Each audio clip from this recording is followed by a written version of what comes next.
राजा दक्ष मां का दर्शन करके बड़ा प्रसन्न है। जो जगत जननी जगदम्बा है, मां भगवती है, सब पूरे विश्व की मां है। माता जी का एक नाम है ब्रह्मांडोदरी। क्या नाम है? ब्रह्मांडोदरी। उदर कहते पेट में, पूरा ब्रह्मांड जिनके उदर में स्थित है, ऐसी मां भगवती राजा दक्ष के घर पुत्री बन करके पधारी। एक मुझे बात याद आई, सच्ची घटना है मेरे जीवन की। सिंगापुर में एक जहाज चलता है पानी में, उसको बोलते हैं स्टार क्रूज।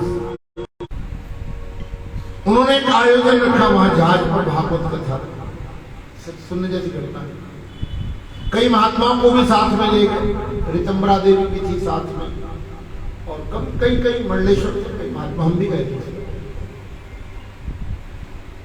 वहां एक चर्चा चल रही बाबू राजेंद्र जी। एक दिन आता है 8 मार्च को शायद, उस दिन को कहते हैं वुमेन डे। क्या कहते हैं? Women day. Women day. तो उस दिन की जो सभा थी वो छत पर रखी गई थी, और सभी लोगों को कथा के बाद दोबारा फिर बुलाया गया। वो जहाज 7 दिन तक पानी में चलता ही रहता था, तब कथा होती। सुनने जैसी बात।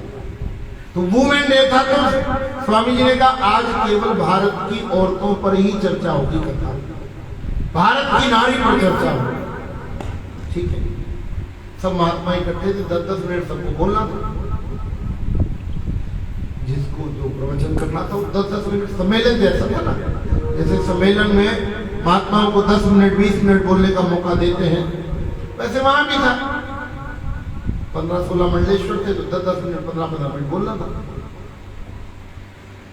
स्वामी जी ने विषय दे दिया कि भारत की नारी में कितनी शक्ति है।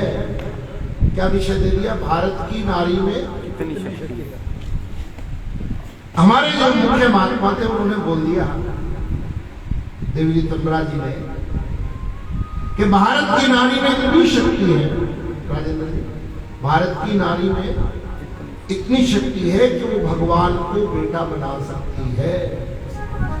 भारत की नारी में कितनी शक्ति है बोलो? भगवान को बेटा बना सकती है। सबने इस बात की पुष्टि कर दी कि भारत की नारी भगवान को भी बेटा बना सकती है।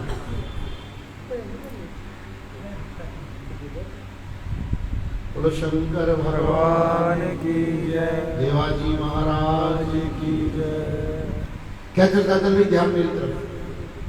भारत की नारी में इतनी शक्ति है कि वो भगवान को अपना बोलो बेटा बना। हाँ, सबने पुष्टि कर दी कि हाँ महाराज आप ठीक है। बारी मेरी आ गई बोलने की, तो स्वामी यमुना जी बोले कि अब मेरे पास तो माइक आया, तो मैंने कह दिया माता जी ऋतंबरा जी, मैं आपकी बात से सहमत नहीं हूँ। मैंने क्या कह दिया? मैं आपकी बात से सहमत नहीं। तो सारे महात्मा मेरे को देख देख कर चिढ़ने लगे कि ये अकेला अपनी बात अलग रखे। स्वामी जी ने पूछा, आचार्य जी ने, अवधेशानंद जी ने, कि तुम इनकी बात से सहमत क्यों नहीं हुई? मैं कही इनकी बात से मैं सहमत नहीं हूँ, आप है ठीक है। बोले क्यों, ये तो बताओ। मैंने कहा इन्होंने कहा है कि भारत की नारी भगवान को बेटा बना सकती है। क्या कहा है? भारत की नारी भगवान को बेटा बना सकती है। मैं कहता तो बड़े को छोटा बनाने वाली बात होगी, इसमें कौन सी पावर है? भगवान को अगर बेटा बनाया तो बड़े को क्या बना दिया? छोटा बना दिया ना। इसका मतलब इसमें ये तो कोई पावर वाली बात है ही नहीं। एक आएगी बड़े को छोटा बनाने में क्या कहते? फिर आप क्या कहते हो? मैं कहता स्वामी जी भारत की नारी में इतनी शक्ति है, इतनी शक्ति है, अगर वो चाहे तो अपने बेटे को भगवान बना सकती है। अपने बेटे को, ये भारत की नारी का सामर्थ्य। भगवान को बेटा बनाना कौन सी बड़ी बात? अपने बेटे के अंदर ज्ञान भर देवे, शुद्ध होसी बुद्ध होसी निरंजन होसी संसार माया परिवर्तित होसी। भारत की नारी अगर संस्कार देना चाहे तो अपने संतान को इतना उज्जवल भविष्य दे सकती है कि पूछो नहीं। इसलिए हमने माँ को सबसे बड़ा गुरु माना।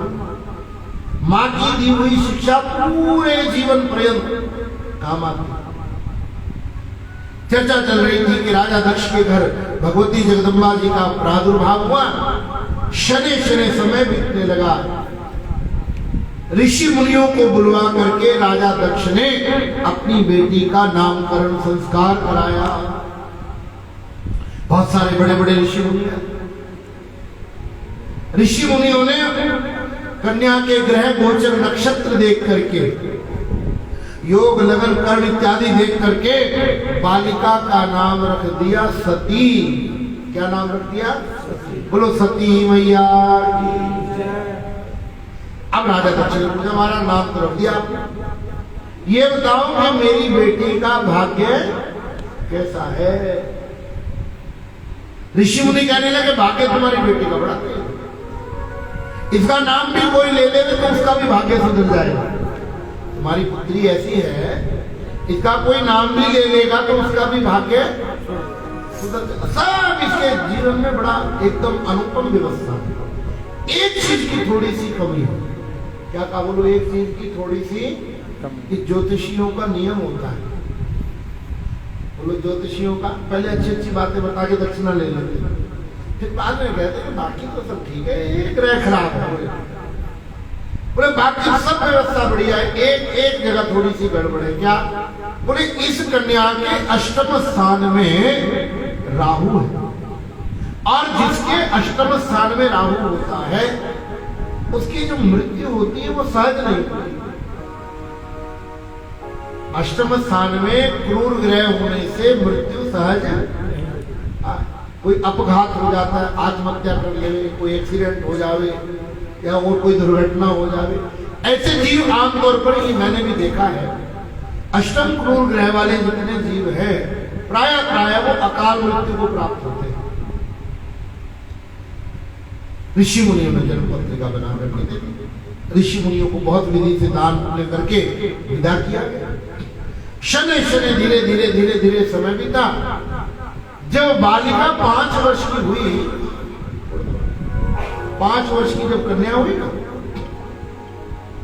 देवऋषि नारद के मन में आया कि माता जगदम्बा भगवती सर्वेश्वरी परमेश्वरी स्वयं कन्या बन करके पधारी हुई है, और मैं उनके बाल स्वरूप का दर्शन ना करूं तो ये तो अच्छी बात नहीं। मुझे भी माता जी के बाल स्वरूप का दर्शन करना ही चाहिए।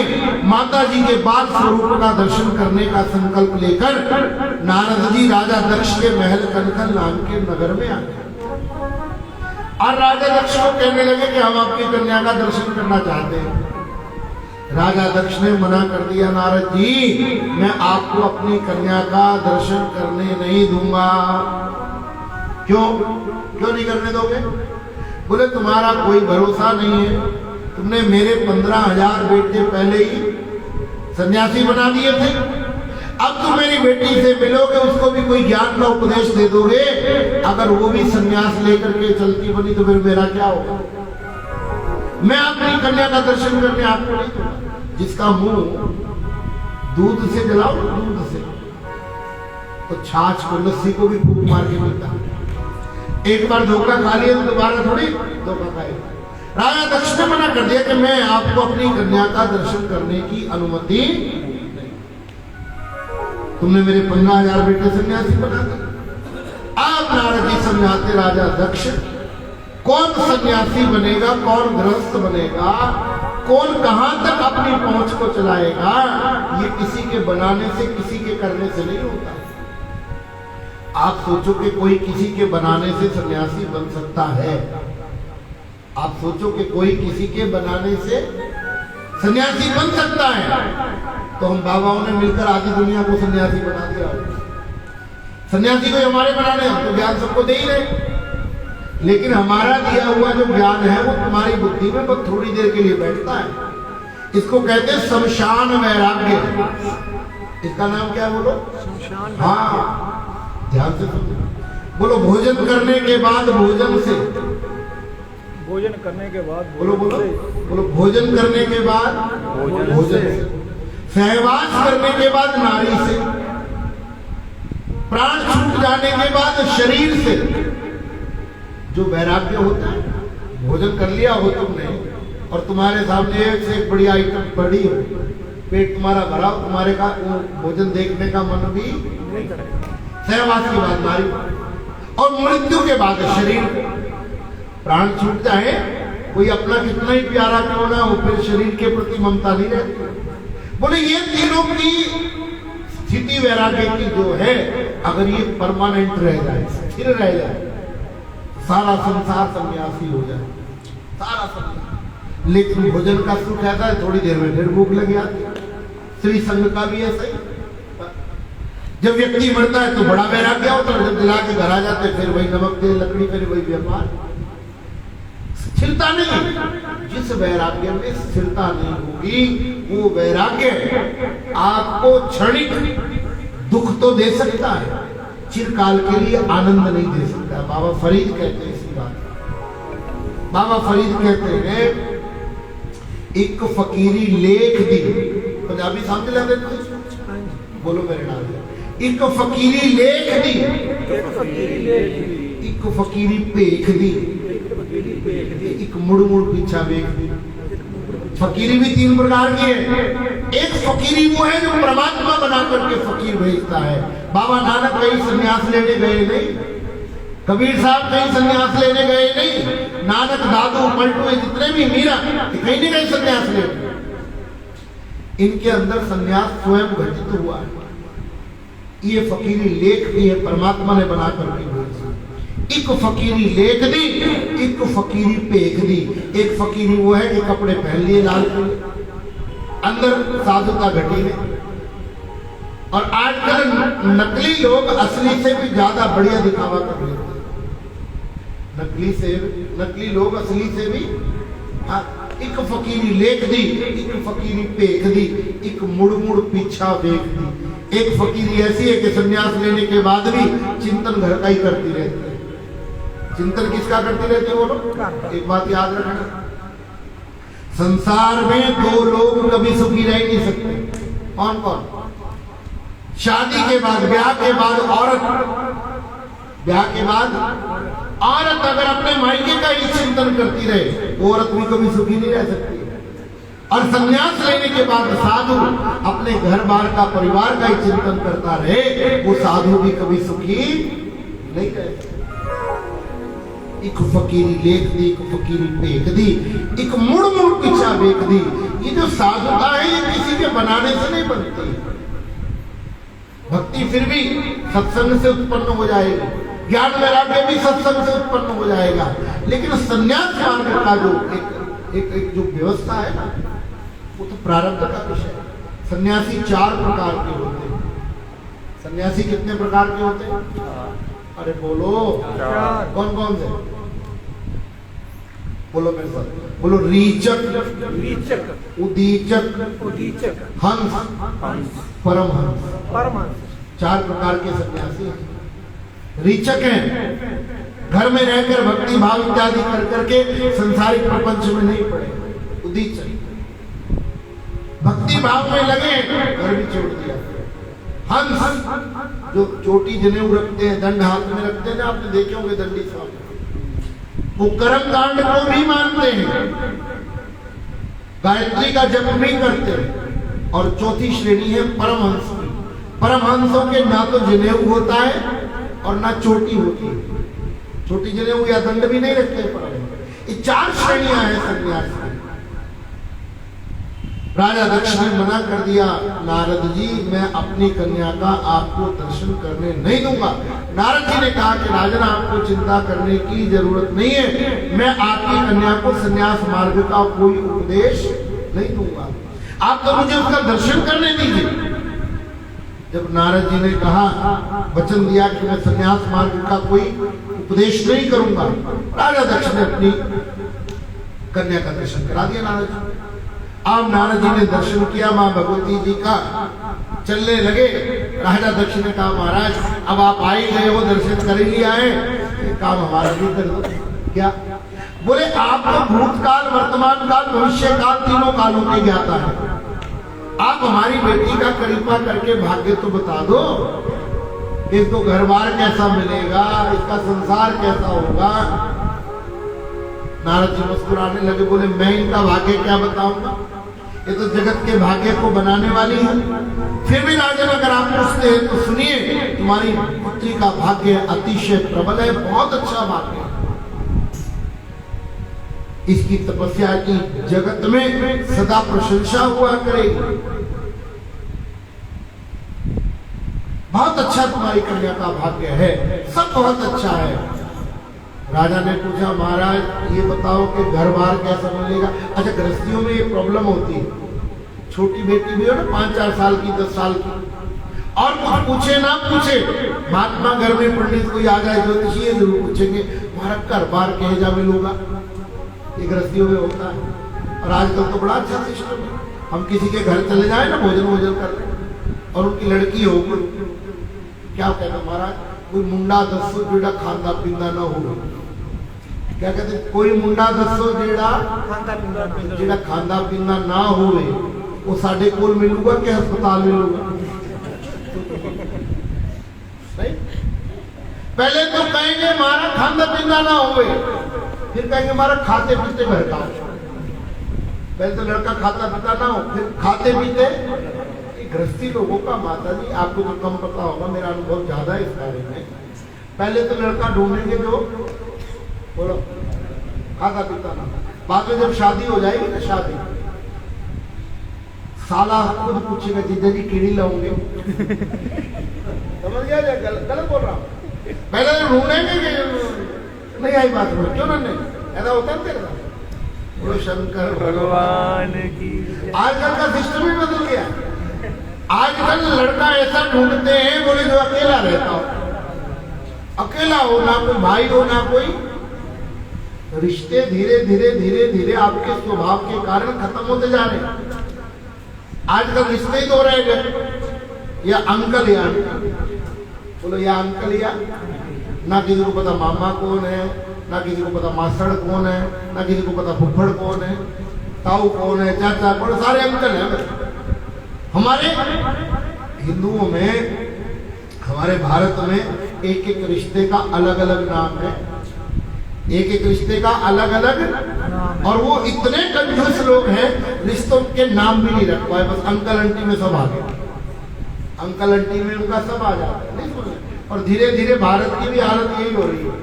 घर में बच्चे एक एक दो दो हैं, ना ताऊ का पता, ना चाचा का पता, ना मासी का पता, ना बुआ का पता। धीरे धीरे सारे रिश्ते आगे आगे खत्म होते चले जा रहे हैं। यदि पंजाब में तो छोटे कस्बों में तो फिर भी मामला ठीक है, बड़े बड़े शहरों में जाओ ना, दिल्ली बॉम्बे में, जो आने वाली नई जनरेशन है ना, वो शादी नहीं करना चाहती। संतान की तो छोड़ो, रिश्तों की तो छोड़ो, नई उम्र के बच्चे कहते हैं हमारे हमने शादी, एक नया रिवाज चला दिया आजकल, उसको कहते हैं लिविंग रिलेशनशिप। क्या कहते हैं? किसी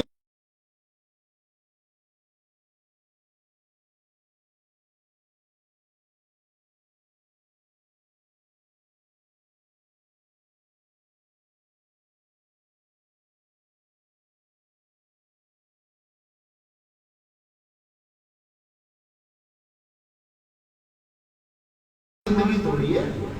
हमारे जो समाज की व्यवस्था बनाई गई है, उसका आज कहीं ना कहीं प्रत्येक मानव ने विघटन कर दिया। हमारे समाज में व्यवस्था इतनी बिगाड़ते चले जा रहे हैं लोग, पश्चिमी लोगों को देख देख करके। पश्चिम में एक जगह पड़ती है पेंसिल्वेनिया, अमेरिका में मैं गया हूँ, 2-3 बार मैं पेंसिल्वेनिया, आपका वो रहता है वहीं, वो जो लड़का क्या रहता था पहले, नवी, उससे पूछना कभी फोन आए। पेंसिल्वेनिया में 70% बुढ़े रहते हैं। कितने प्रतिशत?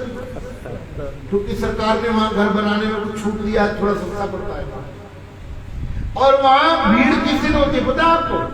मदर डे पर और फादर डे पर। साल में एक दिन बच्चे माँ बाप को मिलने आते हैं। ये हालत महाराज, ये संस्कृति ठीक नहीं है, ये व्यवस्था ठीक नहीं है। हमारे समाज की जो नींव है वो हमारे संबंध है, हमारे समाज की जो नींव है वो हमारे रिश्ते हैं। हमारे यहाँ तो महाराज गांव की बेटी की जहां शादी हो जाए और वो दूल्हा, वो जो लड़के जिससे शादी हुई वो गांव में आता था ना, सारा गांव उसकी इज्जत करता था, सारा गांव उसकी इज्जत करता था। ये हमारे भारतीयों की संबंधों की व्यवस्था थी। हमारे गांव की जो बेटी होती थी कहीं दूर भी मिल जाए तो आदमी सिर पे हाथ रख करके कुछ उसको दे के आता था कि हमारे गांव की बेटी है। इतने रिश्ते बनाते थे, समझते थे पहले। आज तो महाराज रिश्तों का ही बंटा धार हो गया, बिल्कुल रिश्ते बचे ही नहीं। माता पिता के रिश्तों को लोग मान नहीं रहे, गुरु शिष्य के रिश्तों को मान नहीं रहे, भाई भाई के रिश्तों को लोग मान नहीं रहे। कैसी व्यवस्था बिगड़ गई। ये परंपरा अच्छी रही। नारद जी से पूछा, महाराज ये बताइए कृपा करके कि मेरी बेटी को घर बार कैसा मिलेगा। क्या पूछा? घर बार कैसा मिलेगा। आजकल क्या कहते हैं, लड़की के लिए रिश्ता देखना हो तो पता क्या कहते हैं, महाराज कृपा करो या ते सास से चंगी होवे नहीं तो फिर फोटो टंगी हो। क्या? या ते सास चंगी हो नहीं तो फिर फोटो टंगी हो, वो भी हार पाट। बोलो शंकर भगवान। नारद जी ने बताया इसका जो पति होगा अगुण अमान मात कुहीना उदासीन सब संशय कीना। इसका जो पति होगा ना वो अगुण होगा, अमान होगा, माता पिता से रहित होगा, नित्य निरंतर ब्रह्म चिंतन में लगा रहने वाला होगा, किसी वैभव संपन्नता में भरोसा नहीं, परम ज्ञानवान परम वैराग्यवान। जगत का कोई प्रपंच उसको स्पर्श नहीं करेगा। इतना कह करके नारद जी चलने लगे। सती ने नारद जी की धोती पकड़ ली। महाराज आपने ये तो बता दिया कि पति कैसा मिलेगा, ये तो बता दिया कि पति बोलो कैसा मिलेगा। आपने जो जो गुण मेरे पति में बताए, आपने जितने गुण मेरे पति में बताए, मैं जानती हूं वो सभी गुण भगवान शंकर में। सती क्या बोली? वही गुण सारे। आपने ये तो बता दिया कि मुझे पति कैसा मिलेगा, ये तो बताया ही नहीं कि कैसे मिलेगा। थोड़ा सा इसको समझिए। क्या कहा सती ने? कैसा मिलेगा और कैसे मिलेगा। कैसा मिलेगा तो नारद जी ने बता दिया। अब पूछा क्या? कैसे मिलेगा। ये सूत्र गुरु से पूछने जैसा है जो सती ने पूछा।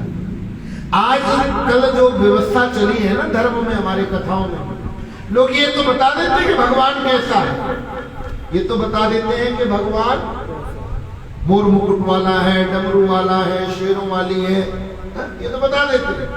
ये नहीं बता पाते कि वो मिलेगा कैसे। मेन मुद्दा तो ये है ना कि आपको परमात्मा की प्राप्ति कैसे होगी, परमात्मा कैसा है, ये हमारा विषय नहीं होना चाहिए। परमात्मा कैसे मिलेगा ये हमारा विषय होना चाहिए।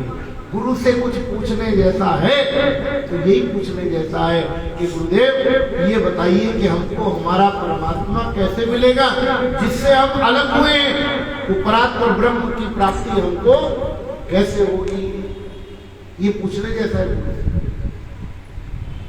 नारद जी समझ गए कि शिव को पति रूप में प्राप्त करने की इच्छा रखती है, इसलिए कुछ उपाय पूछ रही है। नारद जी ने देवी सती के कान में एक गुरु मंत्र दे दिया। कौन सा मंत्र दे दिया? ओम नमः शिवाय। और ओम नमः शिवाय। इसको समझिए। जिनकी गुरु दीक्षा हो चुकी है, जिन्होंने गुरु से मंत्र ले लिया है, उनको जपना चाहिए ओम नमः शिवाय। क्या जपना चाहिए? ओम नमः। बाबूजी आप भी सुनना, आप जब भजन करते हो तो आप थोड़ा सा अशुद्ध बोल देते हो। ओम नमः शिवाय बोलिए। ओम नमः शिवाय। नमः बोलना है, नमो करोगे तो गड़बड़ हो जाएगा। नमः शिवाय।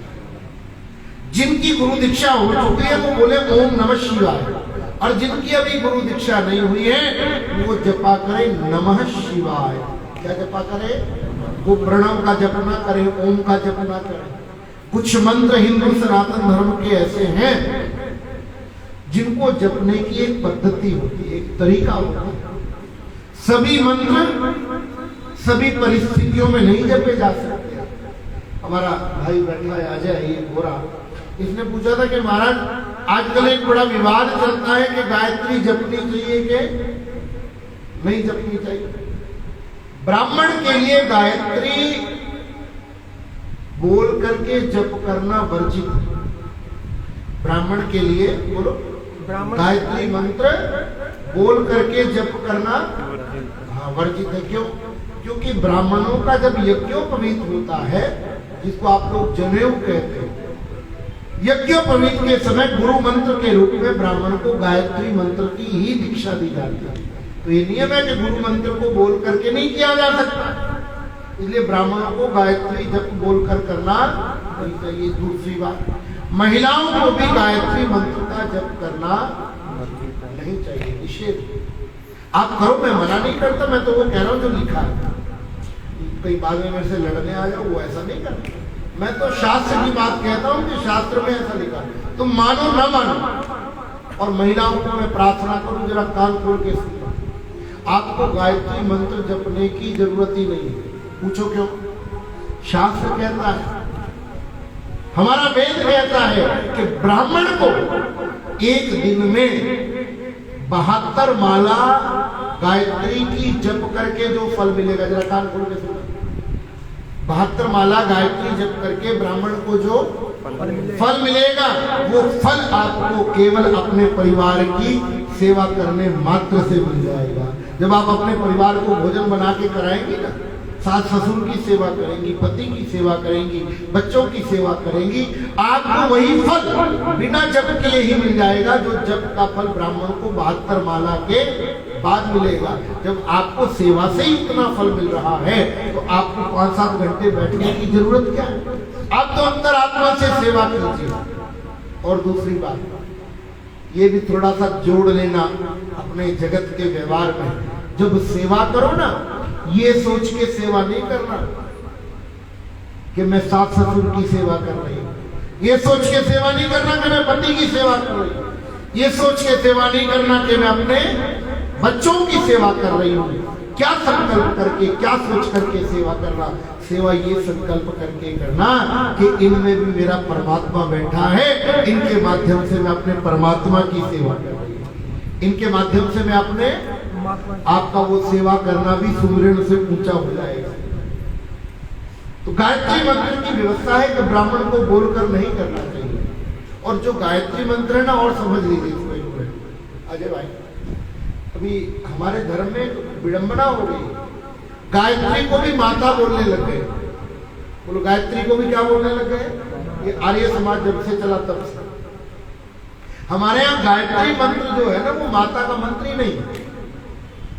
क्या कहा मैंने? गायत्री मंत्र माता जी का मंत्र। क्या कहा मैंने? बोलो, माता जी का मंत्र किसका मंत्र है? बोलो, तत् सवितुर वरेण्यम। सविता नाम है सूर्य का। किसका नाम है? बोलो, ये सूर्य नारायण को प्रसन्न करने का मंत्र है। सूर्य नारायण ज्ञान के देवता है, इसीलिए ब्राह्मणों को गायत्री मंत्र जपने की विधान है कि इनको ज्ञान प्राप्त हो। माता जी का मंत्र नहीं है। और खैर, जैसे आप करते हो, मेरा उसमें कोई विरोध नहीं है, मैं किसी को सुधारने आया भी नहीं हूँ। माता जी ने, सती ने जब नारद जी से पूछा, महाराज पति कैसे मिलेगा ये बताइए, तो नारद जी ने कान में मंत्र दे दिया, ओम नमः शिवाय। अच्छा, और समझना इसको, नारद जी के जितने चेले हैं ना माता जी, नारद जी के एक क्वालिटी है सब। एक तो नारद जी के जितने चेले हैं सबने परमात्मा को प्राप्त किया है, पहली बात। दूसरी, नारद जी के जितने चेले हैं सबको नारद जी ने मंत्र अलग दिया। एक भी चेले को मंत्र रिपीट, आजकल क्या चलता है, आजकल के गुरु तो माइक में बोल करके 10,000 5,000 को इकट्ठे मंत्र दे देते हैं। आजकल के गुरुओं का सिस्टम गिनती बढ़ाने पे लगा है। आजकल के जो गुरु है ना, वो शिष्य के कल्याण के लिए मंत्र देते हैं, समझ सोचना। उनको केवल गिनती बढ़ानी है कि हमारे इतने चेले, हमारे सोचना, दिमाग लगाना। एक एक संप्रदाय में 5-5 करोड़ लोग हैं, तो मैं नाम नहीं लूंगा, आप समझ जाओगे इनकी बात में। एक एक संप्रदाय में कितने कितने लोग जुड़े? अरे बोलो। लेकिन गद्दी पे वो अपने बेटे बेटी को बिठाते हैं। पति मर गया, पत्नी गद्दी पे बैठ गई।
अम्मी बोले कृष्ण कन्हैया लाल की जय। के सयो मेरे सतगुरु दा।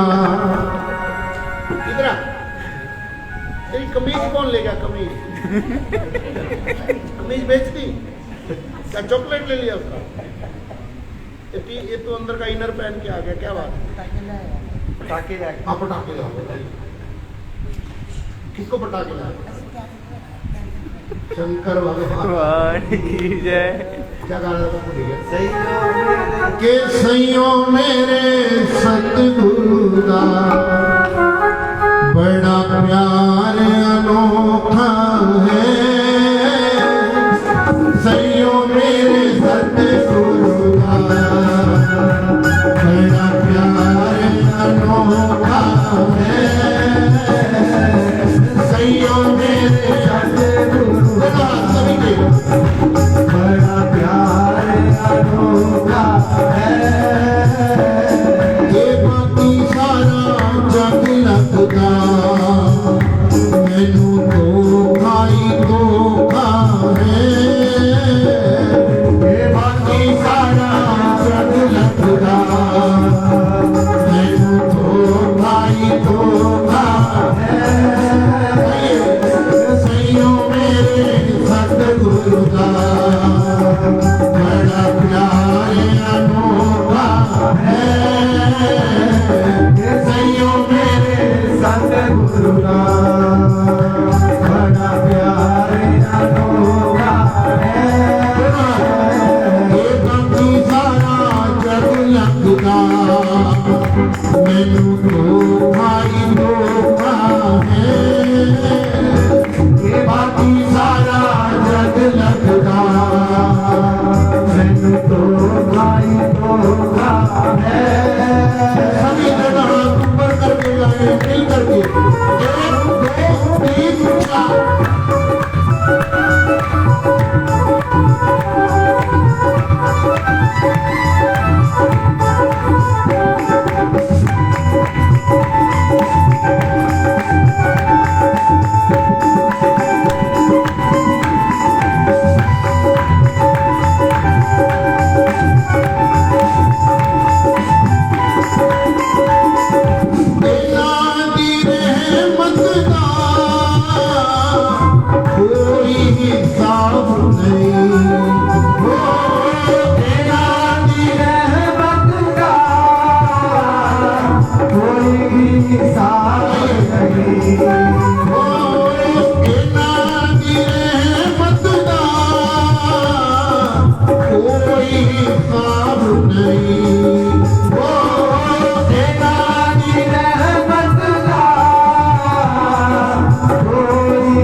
ये गायों सारा जग छड़ के, ये गायों सारा जग छड़ के, एदा पल्ला पड़ लीता है।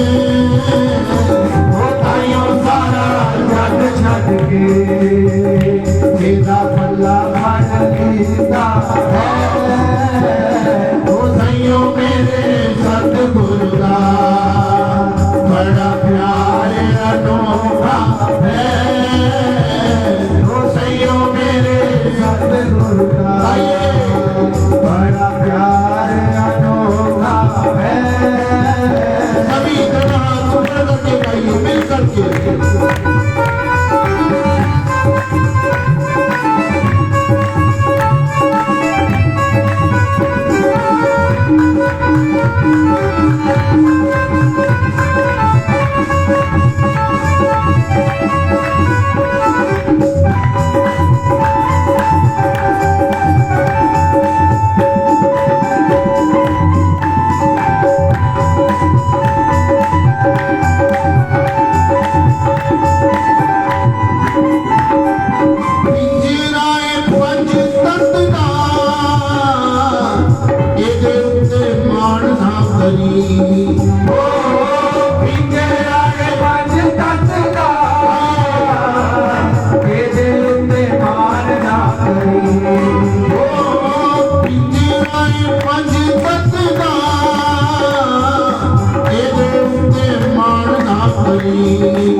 नौ दरवाज़ियां नूं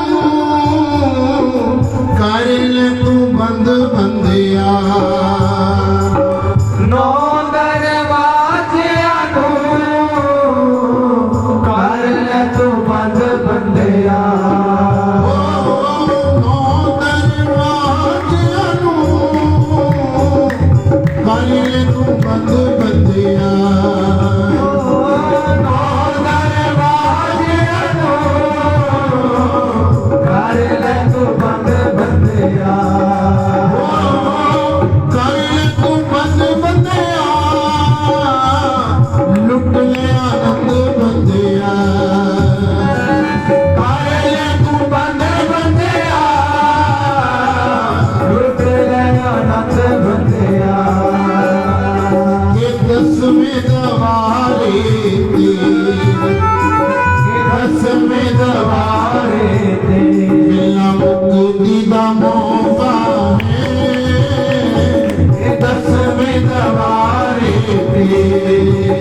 मिलना मुक्ति का मौका है मेरे सतगुरु का बड़ा प्यार अनोखा है सैयो मेरे सतगुरु का बड़ा प्यार अनोखा है सभी लोग हाथ ऊपर करें बारी ईमानदारी से 1 2 3 4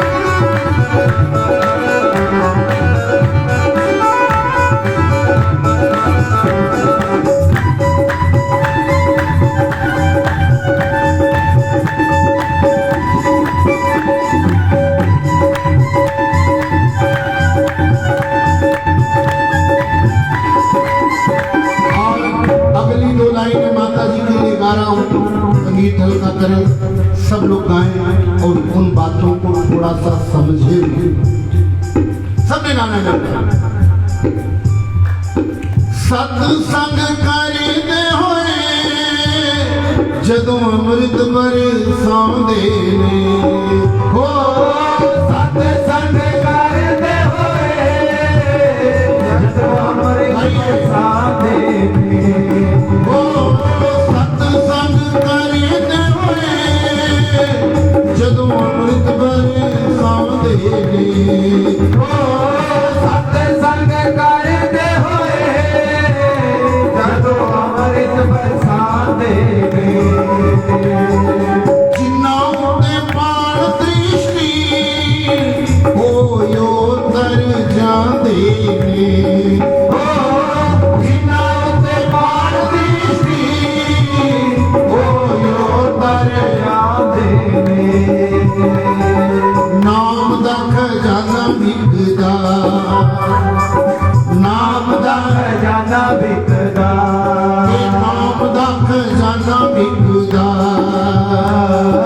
नाम दा खजाना बिकदा गली गली विच होता है नाम दा खजाना विकदा गली गली विच होता है नाम दा खजाना विकदा गली गली विच होता है सैयों मेरे गाइए दोनों हाथ ऊपर करके लाडो दोनों हाथ ऊपर करके गा ये लाडो मेरे सतगुरु दा बड़ा प्यार अनोखा है ओ सैयो मेरे सतगुरु का बड़ा प्यार अनोखा है के बाकी सारा जग लगदा के बाकी सारा जग लगदा मैनू धोखा ही धोखा है बाकी सारा जग लगदा मैनू धोखा ही धोखा है दोनों हाथ ऊपर करके सभी तेन कौन लगावे पार बिना गुरु अपने बिना गुरु अपने कौन लगावे पार बिना गुरु अपने बिना गुरु अपने कौन लगावे पार बिना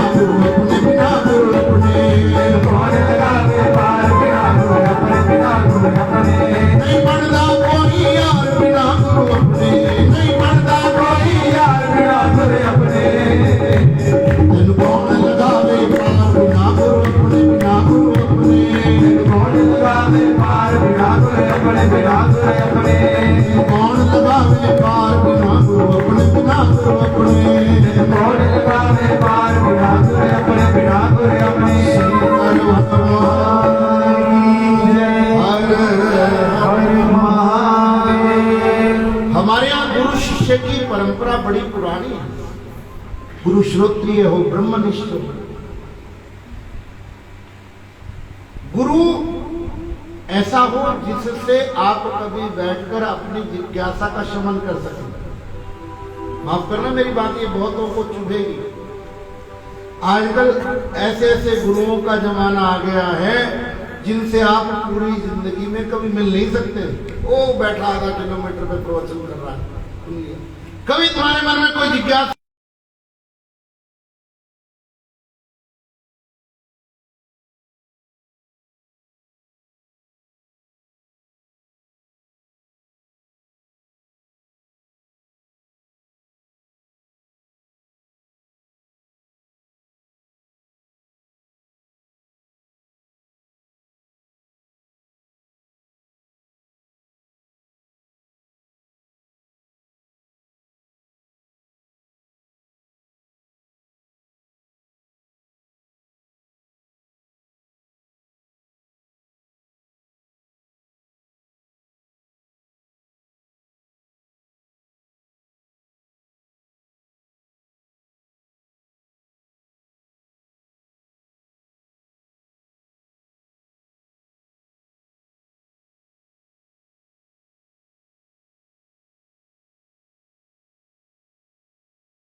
काशी में जो ब्राह्मण लोग थे ना, कर्मकांडी लोग, उनकी कबीर जी से बनती नहीं थी। ये होता है, कर्मकांडी लोगों की ज्ञानियों से कभी बनती नहीं है।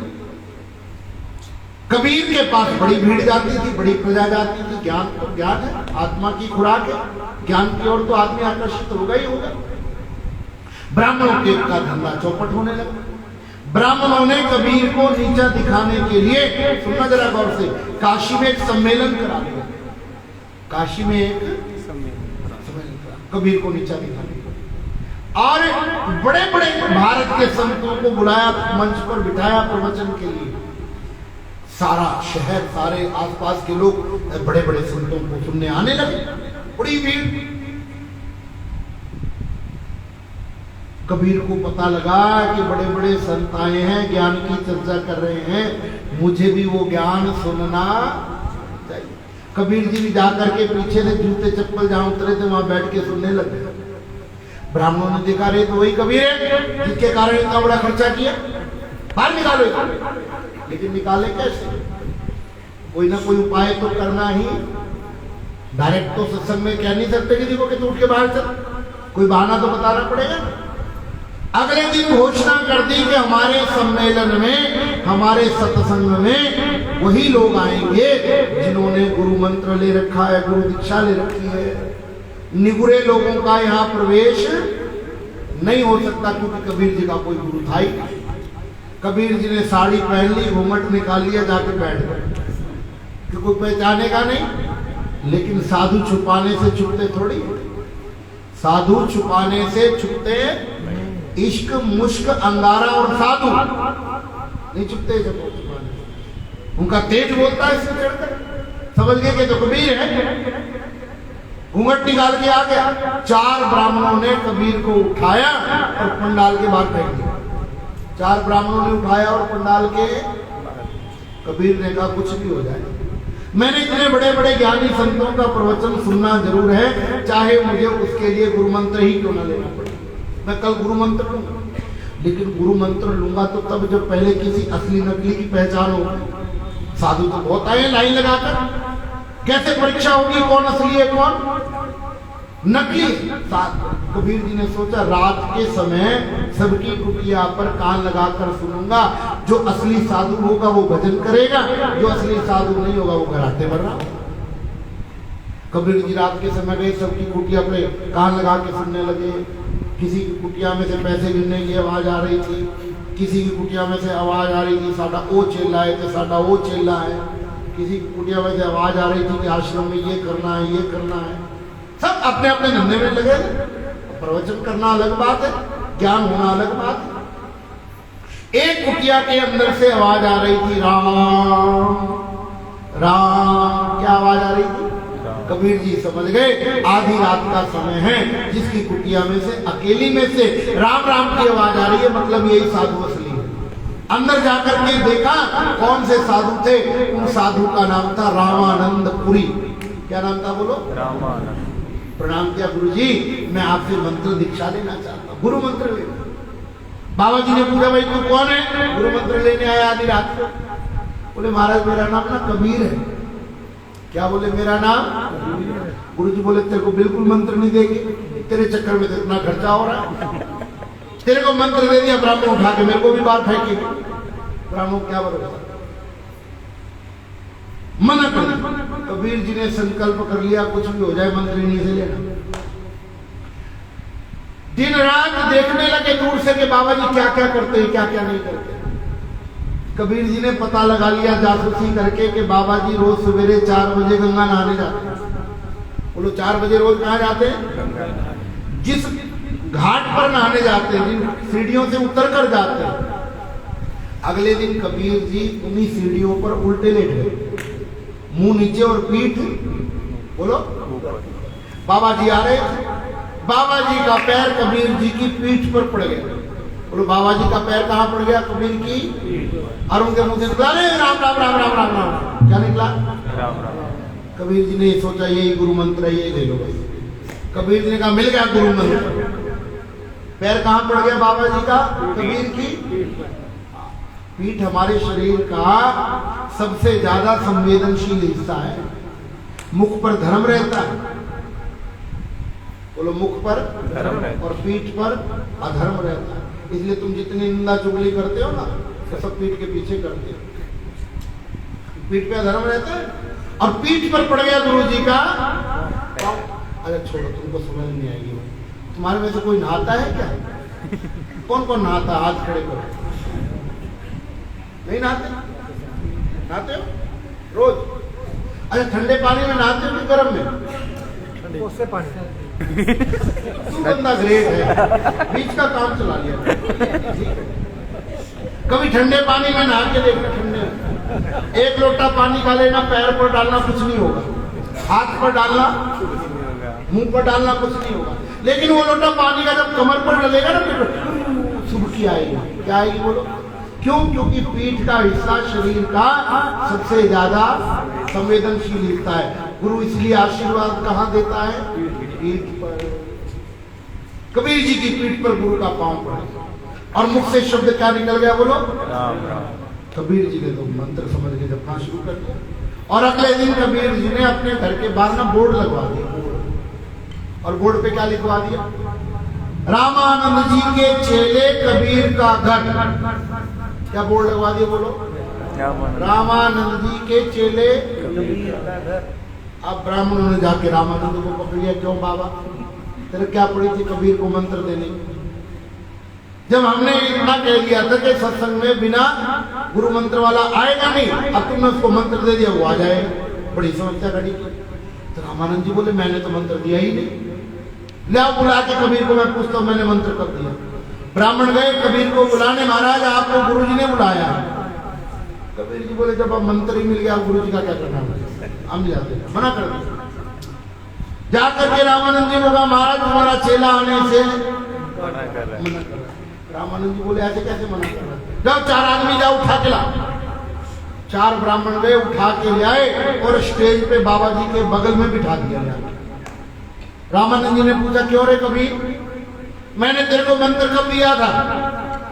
बोले महाराज कल सवेरे दिया था, जब गंगा नहाने जा रहे थे, आपका पैर मेरी पीठ पे पड़ा था और आपके मुख से निकला था राम राम। मैंने वही गुरु मंत्र ले लिया, गंगा के किनारे दिया, ब्रह्म मुहूर्त में दिया, इससे बढ़िया गुरु मंत्र और क्या होगा। अब रामानंद जी ने पूछा, कबीर चल तेरे को 4 बजे ब्रह्म मुहूर्त में गंगा किनारे मंत्र दिया, वो तो ठीक, ये बता के उस मंत्र का, उस गुरु मंत्र का प्रभाव क्या है? क्या बोले, उस गुरु मंत्र का प्रभाव क्या है? कबीर जी ने हाथ जोड़ के कहा, गुरु जी और मंत्र का प्रभाव क्या पूछोगे? जो 4 आदमी पंडाल के बाहर फेंक के गए थे, आज वही 4 उठा के आपके बगल में ये गुरु मंत्र का प्रभाव। मननाथ त्रायते इति मंत्र। गुरु मंत्र कोई लेने का विषय नहीं है कि ले लिया और कल्याण नहीं, गुरु मंत्र जपने का विषय है।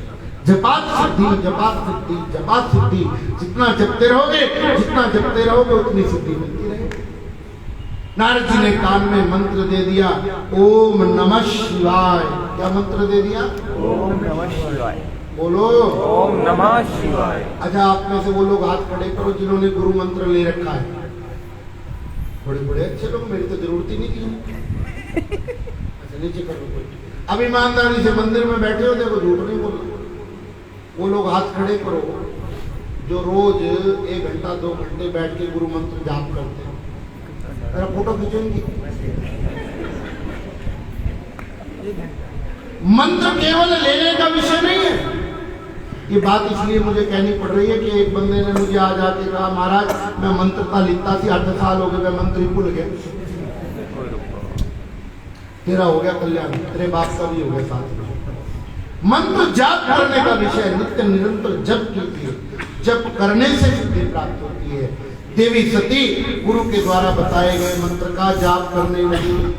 शनि शनि धीरे धीरे धीरे समय बीतने लगा। देवी सती 16 वर्ष की हो गई। बोलो देवी सती 16 वर्ष की। बोलो ना।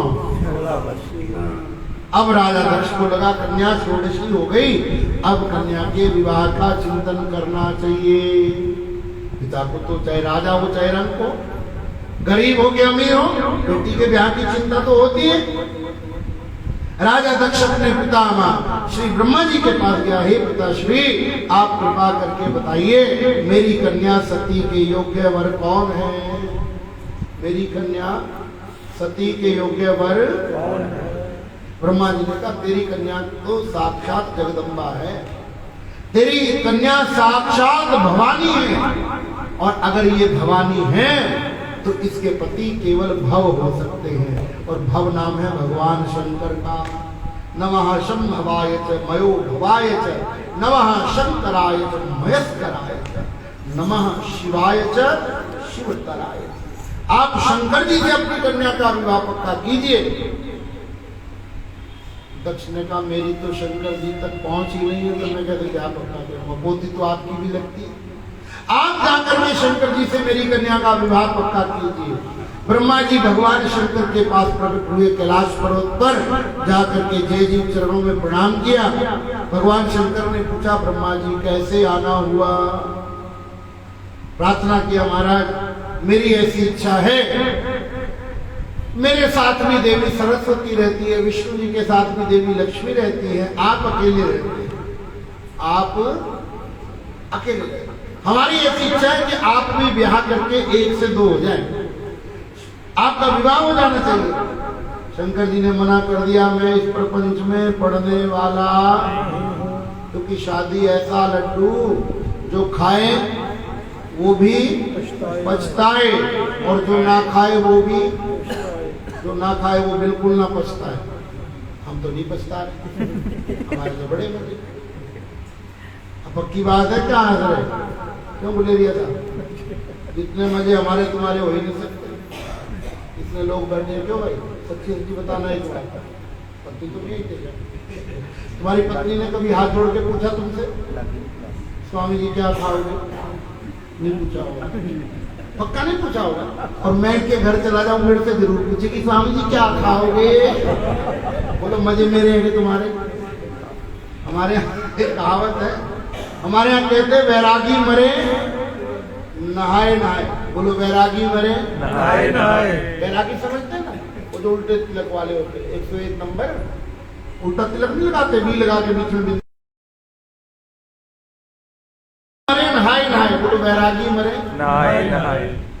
और सन्यासी मरे खाए खाए। बोलो सन्यासी मरे और गृहस्थी मरे कमाए कमाए। गृहस्थी कमा कमा के मरते और बाबा लोग क्यों खा खा के मरते? महाराज जी कोर ले लो, कोर ले लो, कोर ले लो। इनको लगता है बाबा को खिलाने का बड़ा पुण्य लगेगा। क्या लगता है? बाबा को खिलाने का बड़ा, हाँ, इनको लगता है कि बाबा को खिलाएंगे मेरी झोली पुण्य से भरे। बोलो मेरी झोली पुण्य से भरे। बाबा चाहे जिए चाहे मरे। हाँ। नहीं, बोलो शंकर भगवान। वो पंजाब में तो खास महाराज जी खिला लो, खिला लो। ये नहीं पता बाबा सवारे से बेहोश पड़ा, फिर पूछने भी नहीं आते, मारा कोई गोली ले आते। एक बार मैं गया दिल्ली में किसी के घर, श्राद्धों के दिन थे, उनके बाप का श्राद्ध था। उनके बाप को स्पंज वाले रसगुल्ले पसंद थे, माता जी स्पंज वाले। अच्छा गजब की बात ये कि पसंद मेरे को भी थे। यहाँ मिलते हैं? यहाँ नहीं मिलते। मिलते हैं? खिलाए तो है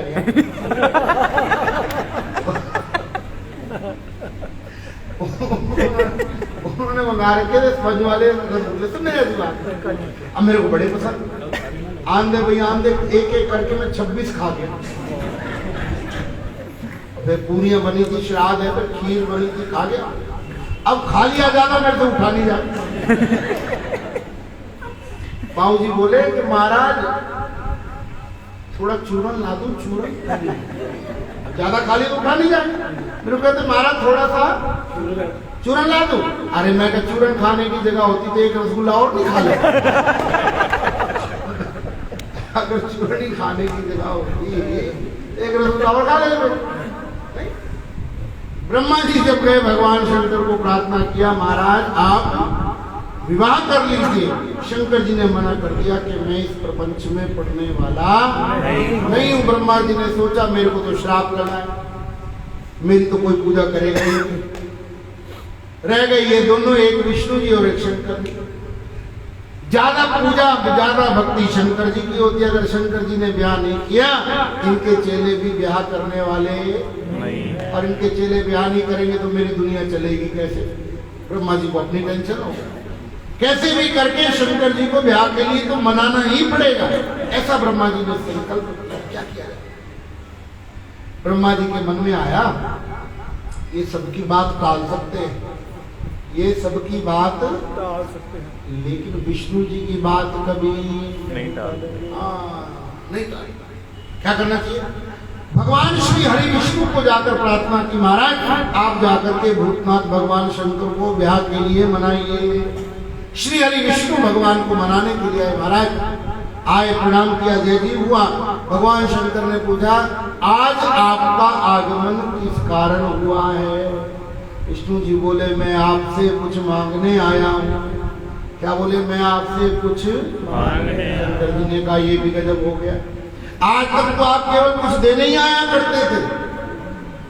आज तक तो जब भी आप किसी के सामने प्रकट होते थे, किसी ना किसी वरदान को देने के लिए प्रकट होते थे। आज आप मेरे सामने कुछ मांगने प्रकट हो गए, ये कैसी लीला है? भगवान श्री हरि विष्णु कहते हैं भूत भावन चंद्रमौली, मैं मांगने तो आया हूं पर अपने लिए नहीं मांगने आया। मर जाऊं मांगू नहीं अपने तन के कारण, मैं अपने लिए नहीं आया। मैं लोक हित के लिए चाहता हूं कि आपका ब्याह हो जाए।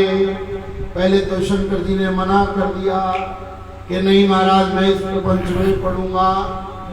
शंकर जी भी दुनिया की हालत देखते ही रहते शादीशुदा लोगों को। बोलो शंकर, और कल देखना, कल बड़ा मजा आएगा शादीशुदा लोगों। सारा दिन माता जी एक भाई लोग है ना, देखना आप, कल देखना, इनकी शक्लें देखना। व्रत इनकी घरवाली ने रखा हो और टेंशन इनको पड़ी होती, व्रत ना तोड़, अपनी गारंटी खत्म ना हो जाए। ये रहेगा देखना सारा दिन।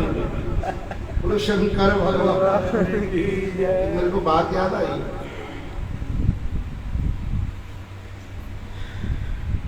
एक बंदा बैंक में लगा हुआ था, बैंक में कोई कागजों में थोड़ा बहुत हेर फेर था। बड़े ऑफिसर आगे चेकिंग करने को, खूब डांट पड़ी, खूब डांट पड़ी। अच्छा, पुरुषों का एक स्वभाव होता है, दुकान का गुस्सा, ऑफिस का गुस्सा आके घर में उतारते हैं। बोलो घर में, हाँ, दुकान का ऑफिस का गुस्सा घर में। घर आया शाम को, घर में बने थे कड़ी चावल। क्या बने थे बोलो? कड़ी चावल। मम्मी ने वो थाली वाली लगा करके, ले बेटे खाना खा ले, डाइनिंग टेबल पर। अब गुस्सा तो था ऑफिस का, बैंक लगा मम्मी को बुरा बुला कर, मम्मी मैं दिन भर इतनी मेहनत करता, मैंने खाना बना दिए कड़ी चावल पतले पतले, मोर के आंसू जैसी कड़ी बना के रख दी, इतनी पतली। मैं सारा दिन काम करूं, मेहनत करूं, तुम मेरे को खाने के लिए क्या दे रही हो? इतनी पतली कड़ी, मैंने खानी, ले आओ। थाली से माँ ने सोचा आज इसको क्या हो गया। माँ ने डाइनिंग टेबल पे पीछे से आके कान में कहा, बोले बेटा ये कड़ी मैंने नहीं, तेरी पत्नी ने बनाई। क्या कहा? ये कड़ी मैंने नहीं, तेरी। उसने थाली आगे कर ली, खाने लग गया। कहता मम्मी कड़ी पतली जरूर है पर खाने में बड़ी स्वाद है। क्या बोले? पतली तो है पर खाने में। शंकर जी ने मना कर दिया, बोले मैं नहीं पढ़ूंगा। शंकर जी के चरणों में भगवान विष्णु ने प्रणाम करके निवेदन किया, महाराज मैं आपके चरणों में हूं, जब तक आप मुझे आश्वासन नहीं देंगे तब तक मैं आपके चरणों से उठने वाला नहीं। भगवान शंकर ने सोचा मैं इन्हीं की भक्ति करता हूं और यही चरणों में पड़े, भक्ति मार्ग की मर्यादा का हनन हो जाएगा। हाथ जोड़ करके कहा, सिर धर आयुष कर ही तुम्हारा। बोलो मेरे साथ, सिर धर आयुष कर ही तुम्हारा, सिर धर आयुष कर ही तुम्हारा, परम धर्म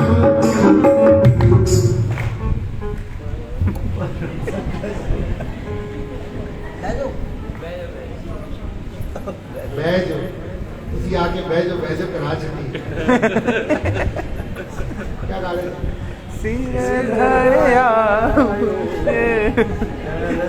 तुम्हारा, सिर धर आयुष कर ही तुम्हारा, सिर धर आयुष कर ही तुम्हारा, परम धर्म यह नाथ हमारा, परम धर्म यह नाथ हमारा, मात पिता गुरु प्रभु की वाणी, मात पिता गुरु प्रभु की वाणी, मात पिता गुरु प्रभु की वाणी, मात पिता गुरु प्रभु की वाणी, बिनहि विचार करो शुभ जानी,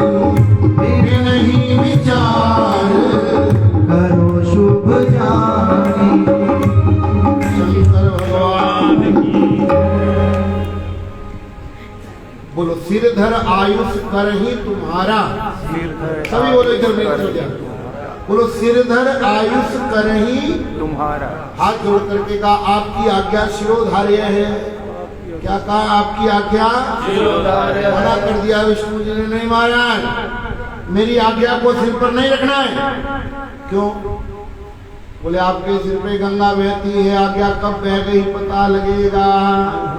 मेरी आज्ञा को हृदय से मानिए। मेरी आज्ञा को किससे मानिए? थोड़ा सा समझ लीजिए एक बार। बोलो माता, माता, पिता, पिता, गुरु, गुरु, संत। संत। फिर बोलो मात पिता गुरु संत की वाणी, मात पिता गुरु संत की वाणी, बिन ही विचार करो शुभ जानी। विचार लोग ऐसे हैं जिनके आज्ञा पर कभी विचार नहीं करना चाहिए। बोलो माँ की आज्ञा पर, पिता की आज्ञा पर, गुरु की आज्ञा पर और संत की आज्ञा पर कभी चिंतन नहीं करना। जो उन्होंने कह दिया वो बिना ही विचारे कर देना चाहिए, उसमें तुम्हारा कल्याण ही होगा। और समझिए पूरे आप तो रामायण पढ़ते, रामचरितमानस पढ़ना कभी गौर से अगली बार। पूरी रामचरितमानस में एक भी चौपाई रिपीट नहीं है माता जी, दोबारा नहीं। पूरी रामचरितमानस में एक भी चौपाई रिपीट नहीं है, लेकिन ये वाली चौपाई रिपीट है, ये 2 बार है। मात पिता गुरु प्रभु की वाणी बिनहि विचार करो शुभ जानी। इन चारों की आज्ञा मानने में विवेक विचार नहीं लगाना चाहिए, बुद्धि नहीं लगानी चाहिए। गुरु की, माता की, पिता की, संत की वाणी अगर बुद्धि से सोचोगे बात नहीं बनेगी। बुद्धि तो पता नहीं कैसे कैसे संकल्प विकल्प कराएगी, सोच में डाल देगी। इसलिए माता की, पिता की, गुरु की, संत की वाणी हृदय में रखनी चाहिए, क्योंकि हृदय श्रद्धा का भंडार है और बुद्धि शंका का भंडार है। बुद्धि शंका करती है और हृदय श्रद्धा करता है। ये श्रद्धा का विषय है, ये शंका का विषय नहीं। भगवान शंकर ने अनुमति दे दी, महाराज मैं विवाह के लिए तैयार हूं। तो जैसे ही भगवान शंकर ने अनुमति दे दी, राजा दक्ष की कन्या देवी सती से विवाह संपन्न होगा, ऐसा ब्रह्मा जी ने दिनमान चलाए। बोले भगवान शंकर और सती जी के विवाह का जो दिनमान मुहूर्त जो निकाला ब्रह्मा जी ने, ऐसा कहा कि फाल्गुन का महीना होगा। कौन सा महीना? कृष्ण पक्ष होगा, चतुर्दशी तिथि होगी, देवी सती और भगवान शिव का विवाह उस दिन संपन्न होगा। समस्त देव समाज को लेकर के कनखल नाम के नगर में भगवान शंकर पधारे। ब्रह्मा जी ने पुरोहित बन करके भगवान शंकर और देवी सती के 4 मंगल फेरे कराए। 6 महीने तक बारात कनखल नाम के नगर में रुकी। 6 महीने के बाद राजा दक्ष ने अपनी कन्या को विदा किया।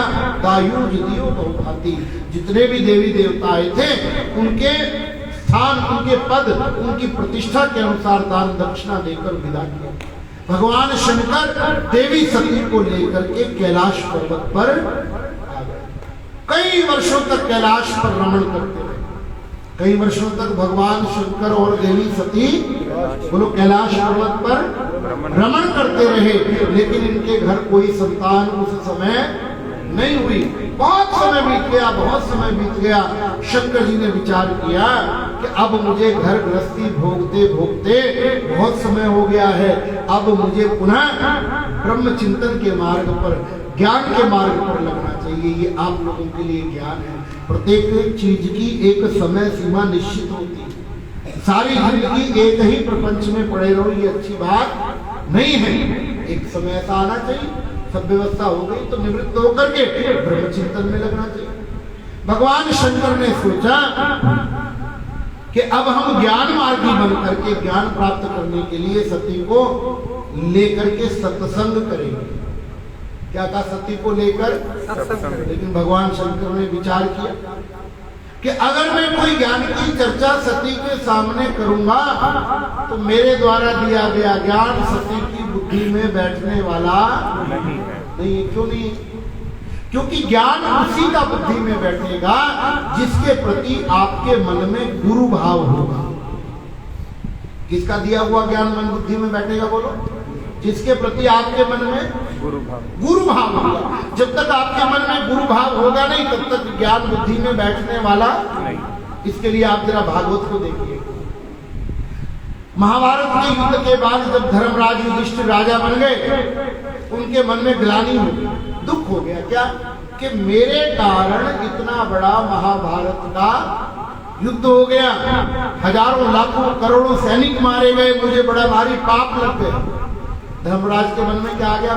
मेरे को बड़ा भारी अपने आप को कर्ता मान बैठे कि मेरे कारण युद्ध हुआ। बोलो, धर्मराज अपने आप को क्या मान बैठे? कर्ता। कि मेरे कारण इतना बड़ा युद्ध हुआ। और इस संसार का सबसे बड़ा पाप है अपने आप को कर्ता मानना।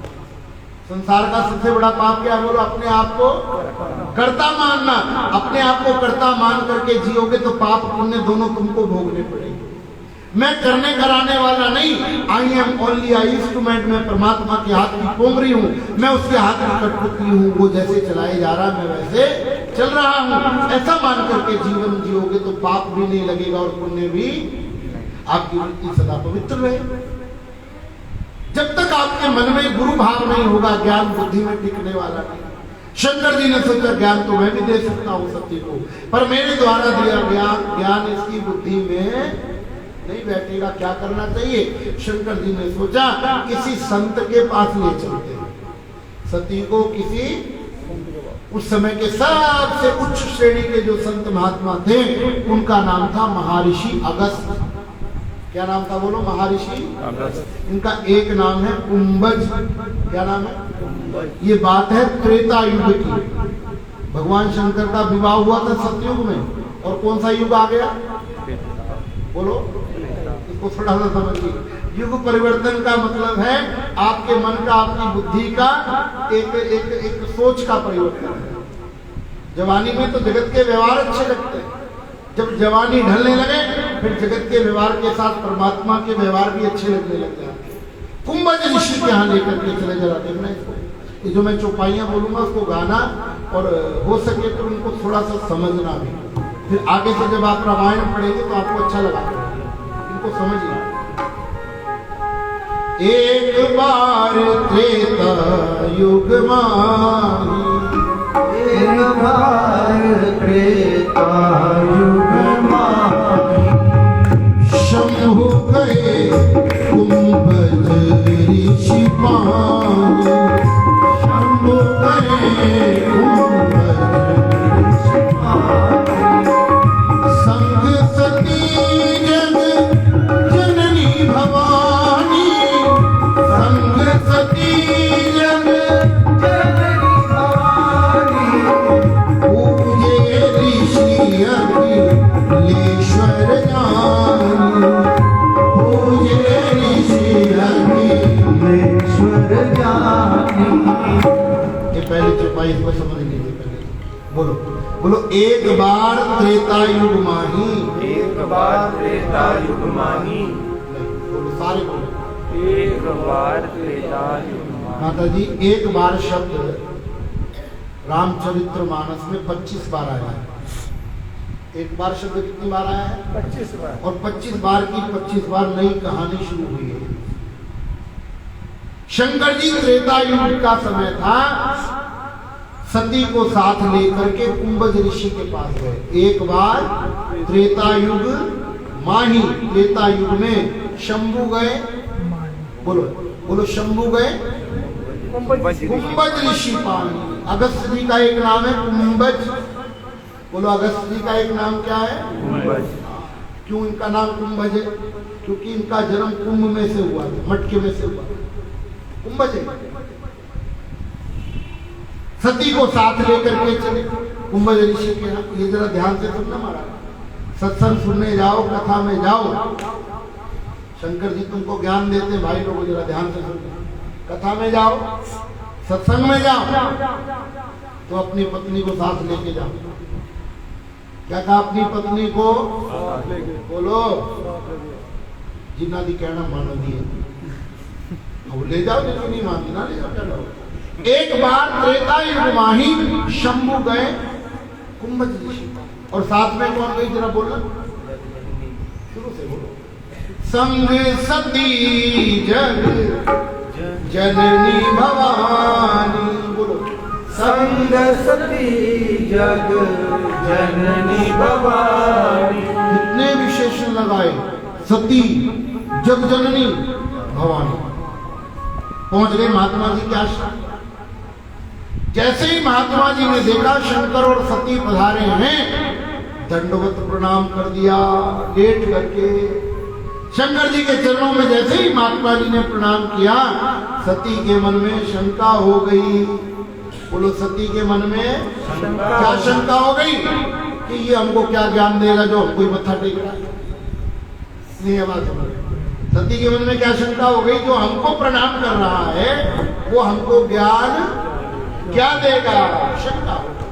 एक बात ध्यान रखना, ज्ञान आयु के प्रमाण से नहीं नापा जा सकता। ज्ञान में छोटा बड़ा होता ही नहीं। कभी कभी छोटा व्यक्ति भी बात बहुत बड़ी कह जाता है। तुम्हारे अंदर वो ग्रहण करने की क्षमता होनी चाहिए। एक सफाई कर्मचारी था, सफाई कर्मचारी, महात्मा बुद्ध के जमाने की बात है, जब महात्मा बुद्ध का संन्यास नहीं हुआ तब की बात। उनके जीवन में ऐसी घटना घट चुकी थी कि वो खड़े खड़े समाधि में चले जाते थे, लेकिन विचार करते रहते थे कि मैं घर में रहूं या घर छोड़ के वन में चला जाऊं? बोलो क्या विचार करते रहते थे? घर में रहूं या घर को छोड़ के वन में चला जाओ। निर्णय नहीं कर पा रहे थे कि क्या करें। एक दिन सुबह सुबह बिलामगढ़ नदी में स्नान करने को जा रहे थे। चलते चलते सड़क पर समाधि लग गई। मन में यही चिंतन होने लगा कि घर में रहूं या जंगल चला जाऊं, घर में रहूं या जंगल। उसी रास्ते पर एक सफाई करने वाला झाड़ू लगा रहा था। उसने देखा कि राजा के राजकुमार बीच में खड़े, झाड़ू लगाऊंगा धूल इनके ऊपर पड़ जाएगी तो मुझे तो दंड मिलेगा। वो सफाई करने वाले ने हाथ जोड़ करके बुद्ध को सामने से जाकर के कहा, महाराज एक तरफ हो जाओ। क्या कहा? एक तरफ हो जाओ। नहीं समझ में आई। क्या कहा? उसने कहा तो ये था कि आप बीच सड़क में खड़े हो, एक तरफ हो जाओ। जैसे उसने कहा कि एक तरफ हो जाओ, महात्मा बुद्ध ने उसी समय अपने राजसी वस्त्र उतारे और दिगंबर होकर के जंगल में चले गए। एक सफाई वाले की बात भी अंदर लग गई। उनको लगा कि ये कह रहा है कि महाराज दो तरफा सोचने की जरूरत, एक तरफ हो जाओ। हमारे अंदर ज्ञान को ग्रहण करने की क्षमता होनी चाहिए। नहीं समझ में आई? भावे रब नूं मना, बोलो भावे रब नूं मना ते भावे जग नूं मना, तू मन नूं टिका ले एक पासे। भावे रब नूं मना ते भावे जग नूं मना, तू मन नूं टिका ले एक पासे। दो बेड़ियां वाला डुब जाता, तू पैर टिका ले एक पासे। भुखा मरदा परोना दो करदा, भुखा मरदा परोना दो करदा। जिथे मिलदी है खा ले एक पासे। एक तरफा चलोगे तो जिंदगी सुधर जाए। कभी कभी छोटा व्यक्ति भी बात बड़ी कह देता। मुझे एक बात याद आई, बड़ी पुरानी बात है। मैंने किसी के घर ना सत्संग करने जाना था। जलंधर में एक जगह है, उसको कहते हैं बस्ती 9। कभी सुना होगा ना? वहाँ एक माता जी, वो देवराज रानी जी का वहाँ मंदिर होता था। तो मैंने वहाँ जाना था सत्संग करने। मैं पहली बार जा रहा था, कभी गया था। गाड़ी मेरे पास थी, मैं गाड़ी लेकर के गया। गली में रास्ता भूल गया, उनका घर पता नहीं। बच्चे खेल रहे थे 4-5। मैंने गाड़ी रोकी, शीशा उतारा और बच्चों से पूछ लिया। मैं कहा राज रानी जी का घर कौन सा है? अब बच्चे बड़े खतरनाक, पहली बात तो पंजाब के, तो खतरनाक तो नहीं, छोटे छोटे बच्चे खेल रहे थे। मैंने पूछा बेटे राज रानी जी का घर कहाँ है? बच्चे ने मेरी बात का जवाब नहीं दिया। प्रश्न के बदले में एक और प्रश्न कर दिया। कहता महाराज तुम उथे की करोगे? दो जवाब। कहता महाराज तुम उथे की करोगे? अरे मैं सत्संग करेंगे, कथा करेंगे। सत्संग में क्या करोगे? मैं कहा लोगों को परमात्मा के मिलने का कोई मार्ग बताएंगे, परमात्मा के घर का लोगों को रास्ता बताएंगे। बच्चा कहता महाराज तुम फिर वापस चले जाओ। मैं कहा क्यों? जब तुमको राज रानी का घर नहीं पता तो भगवान का घर क्या पता? अब बच्चे तो बच्चे, कई बार छोटा व्यक्ति की बात बड़ी कर जाती है। हमारे अंदर ज्ञान को ग्रहण करने की क्षमता होनी चाहिए। जब महात्मा जी ने दंडवत प्रणाम किया, सती के मन में शंका हो गई कि जो हमको प्रणाम कर रहा है भला वो हमको ज्ञान, वो अलग विषय है, ये अलग विषय है। विनम्रता, घर में आए हुए का स्वागत सत्कार ये अलग बात। ज्ञान की कोटि अलग है, ज्ञान की श्रेणी अलग है। भगवान शंकर का स्वागत किया महात्मा जी ने, अंदर ले जाकर के आसन पर बिठाया, पाद्य अर्घ से बहुत सम्मानित किया। हाथ जोड़ करके पूछा महाराज मैं आपकी क्या सेवा करूं? तुम्हारे घर कोई मेहमान आवे तो तुम पूछते हो ना महाराज आपकी, बोलो क्या सेवा करें? पूछते हो कि नहीं पूछते हो? नहीं, रिवाज नहीं तुम्हारे। मेहमान आ जाए पूछते हो कि नहीं पूछते क्या लोगे? नहीं, तुम्हारे इधर नहीं है रिवाज।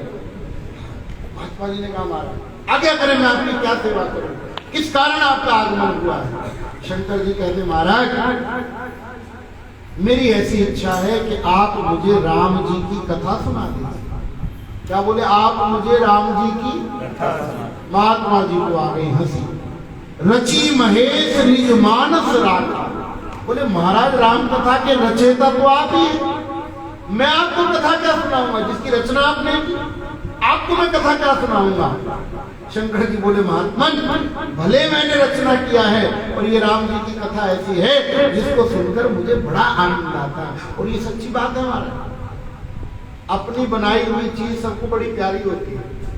बोलो, अपनी बनाई हुई चीज सबको बड़ी। छोटे छोटे बच्चे देखे हो ना, लड़कियां घर में रसोई में टेढ़ी मेढ़ी रोटी बनाएंगी, पापा को खिलाएंगे, पापा कैसी लगी, उनको बड़ा अच्छा लगता है अपनी बनाई हुई चीज।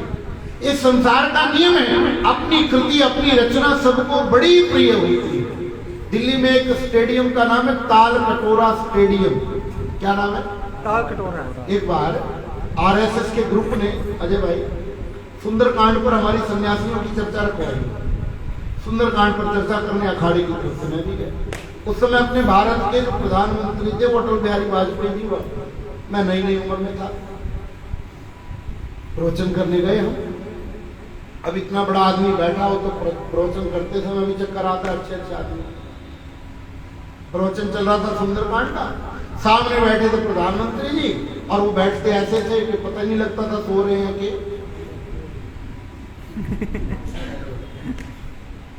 मैं 1.5 घंटा लगा रहा। बड़ा मैंने जो बात नहीं कहनी थी वो भी कही जोर शोर से, और उन्होंने 1.5 घंटे में कोई रिएक्शन ही नहीं दिया। क्या कथा पूरी हो गई। एक छोटी सी लड़की को बुलाया बाद में, 7-8 साल की, 10 साल की हो, उसको माइक दे दिया।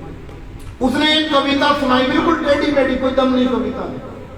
एक कविता सुनाई उस लड़की ने, और अटल बिहारी जी ने ऐसी ताड़ियां बजाई कि पूछो ही। मेरे को चढ़ गया गुस्सा, मैंने जोर लगा दिया, एक बार ताड़ी नहीं बजाई, और लड़की ने टेढ़ी मेढ़ी कविता सुनाई, ताड़ी बजा रहे। मैंने आयोजक को बुलाया, भाई जरा क्या चक्कर है? मैंने प्रवचन किया, एक बार रिएक्शन नहीं दिया। एक लड़की ने टेढ़ी मेढ़ी कथा सुनाई, बड़ी ताड़ी बजा रहे, क्या चक्कर है? बोले महाराज आपको पता नहीं है कि जो लड़की ने कविता सुनाई है ना, ये प्रधानमंत्री जी की खुद की लिखी हुई है। अपनी कविता पे ताड़ी बजा रहे, नहीं समझ में आएगा। अपनी कृति अपना कर्म सबको बड़ा प्रिय होता है। शंकर जी कहते महाराज मेरे को राम जी की कथा सुनाइए, जो आज्ञा महाराज। अब शंकर जी के सामने महर्षि अगस्त राम जी की कथा आद्योपांत सुनाने लगे, लेकिन जब कथा सुनाने की बारी आई तो देखना जरा चौपाई, बोलो मेरे साथ, राम कथा मुनि बरज बखान, राम कथा मुनि बरज बखान, सुनी महेश परम सुख मान, सुनी महेश परम सुख मान। आए कितने लोग थे? कथा सुनने कितने लोग आए थे? शिव जी और सती। और जब कथा सुनने की बारी आई तो क्या लिख दिया? बोलो, सुनी महेश, बोलो सुनी महेश परम सुख। कथा सुनने में सती का नाम ही काट दिया। ये नहीं लिखा कि सती ने कथा सुनी, केवल महेश ने सुनी। क्यों? सती ने कथा क्यों नहीं सुनी? बोले उनको साधु पर निष्ठा ही नहीं थी, श्रद्धा ही नहीं थी, गुरु भाव ही नहीं था। सुनी को अनसुनी कर दिया। बोलो सुनी को अनसुनी। अब जब कथा पूरी हो गई, शंकर भगवान ने प्रणाम किया और महर्षि अगस्त्य को कहा महाराज आपने बड़ी सुंदर कथा सुनी, आपकी कथा सुनकर के मेरा मन गदगद हो गया। अब आप बोलिए कि मैं आपकी क्या सेवा करूं? क्या बोले शंकर जी, मैं आपकी क्या सेवा? क्यों ऐसा क्यों पूछा शंकर जी? क्योंकि जिससे कथा सुनो उसको बदले में कुछ बोलो। नहीं बोलो, ये लाइन मेरे को बड़ी अच्छी लगी।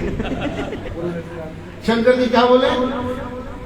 बोले आपने हमको प्रसन्न किया है, कथा सुंदर सुनाई, अब बोलो मैं आपको दक्षिणा में क्या दूं? हाथ जोड़ करके अगस्त्य जी ने कहा महाराज जिसको आप मिल गए उसको अब किसी अन्यत्र दक्षिणा की कोई आवश्यकता नहीं है, कुछ भी नहीं चाहिए। शंकर जी बोले महात्मन मैं जानता हूं, मुझे पता है कि आपको कुछ भी नहीं चाहिए, फिर भी आपको कुछ देने में मुझे बड़ी प्रसन्नता होगी, आप इसलिए कुछ मांग लीजिए। शंकर जी ने बार बार कहा कुछ मांग लो, कुछ मांग लो। हाथ जोड़ के महात्मा जी ने कहा महाराज जब आप इतनी जिद कर ही रहे हैं कुछ मांग लो, कुछ मांग लो। तो एक काम करो, आपको संसार में जो सबसे प्रिय है वही मेरे को दक्षिणा में दे दो। क्या कहा? जो आपको संसार में सबसे वही मेरे को। सती ने सुना कि संसार में जो सबसे प्रिय वही दे दो। सती ने सोचा ये भोलेनाथ का तो कोई भरोसा ही नहीं, ये तो ऑर्डरदानी है, ये तो बिना विचारे दान कर देते हैं। सती को लगा कि इनको तो संसार में सबसे ज्यादा प्यारी मैं ही हूं। क्या लगा? सबसे ज्यादा प्यारी। लोग करते हैं कन्यादान, कहीं बीवी दान करके न चले जाए। सती तो शंकर जी के पीछे छुप गई। सती शंकर जी के पीछे छुप गई। शंकर जी ने सती का हाथ पकड़ा। सती पसीने पसीने, जैसे ही हाथ पकड़ा सती को लगता है कि दान करके ही मानेंगे। सती को आगे बुलाया और कहा, सती तुमको घबराने की आवश्यकता नहीं है, तुम मुझे प्यारी हो। क्या बोले? तुम मुझे प्यारी हो, बहुत प्यारी हो, लेकिन तुमसे भी ज्यादा मुझे मेरे राम जी की भक्ति प्यारी है। तुमसे भी ज्यादा मुझे मेरे राम जी की, ये आपके जीवन में होना चाहिए। संसार के प्रत्येक संबंध से प्रेम करो, संसार में प्रत्येक संबंध से प्रेम करो, लेकिन आंतरिक आत्मा का जो प्रेम है वो परमात्मा से जोड़ो। क्यों? संसार का प्रेम कभी ना कभी धोखा दे सकता है, परमात्मा का प्रेम कभी धोखा देने वाला नहीं है। भगवान शंकर ने महर्षि अगस्त्य को 9 प्रकार की भक्ति का उपदेश दिया। कितने प्रकार की? थोड़ा जोर से बोलो। 9 प्रकार। 9 प्रकार की भक्ति का शंकर जी ने अगस्त्य जी को जो उपदेश दिया उसकी चर्चा हम रात्रि के सत्र में करेंगे। बोले शंकर भगवान।